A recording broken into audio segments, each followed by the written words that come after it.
thinking about coconut. Bong đông cái giá sách ban nọ.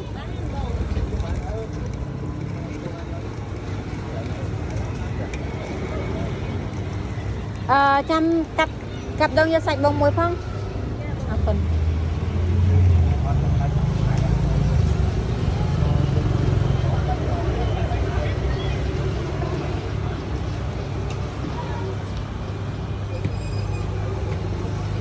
cái spurt nè, cái spurt bị ọt trẻ rồi, và Campuchia miền được trẻ.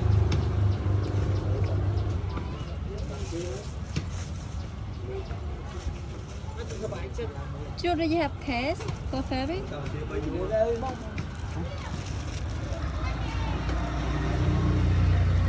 Dạ sạch nhanh nó từ. Điều phân năng là trẻ.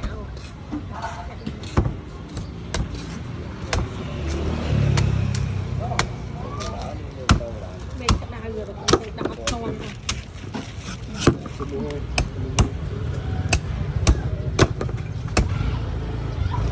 Nào ở sông ca công hộp mang lên sang pi mùi.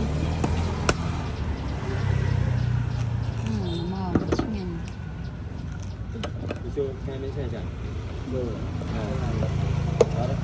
Nhân đây này đôi mình tập coi rồi. Cặp lâu rồi. Sao mà đang ngay nơi clean thế mà. Clean được chị. Dạ. Phải vô.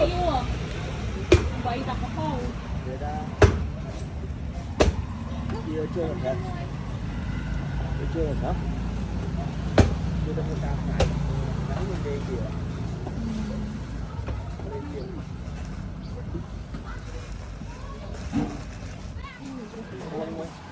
Đấy rồi.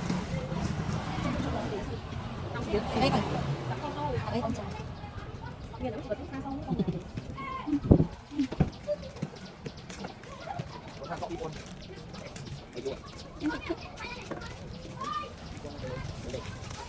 Cao trả đấy. Là bắt đầu. Bắt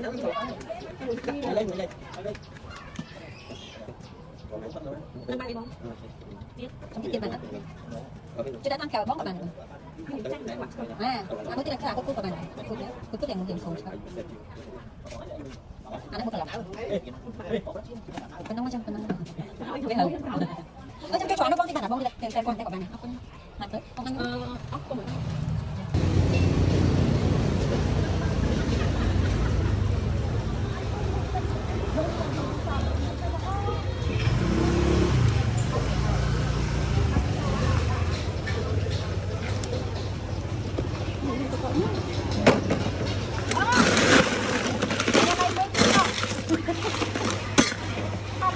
Ngày bên nhà đang ở bên đây phải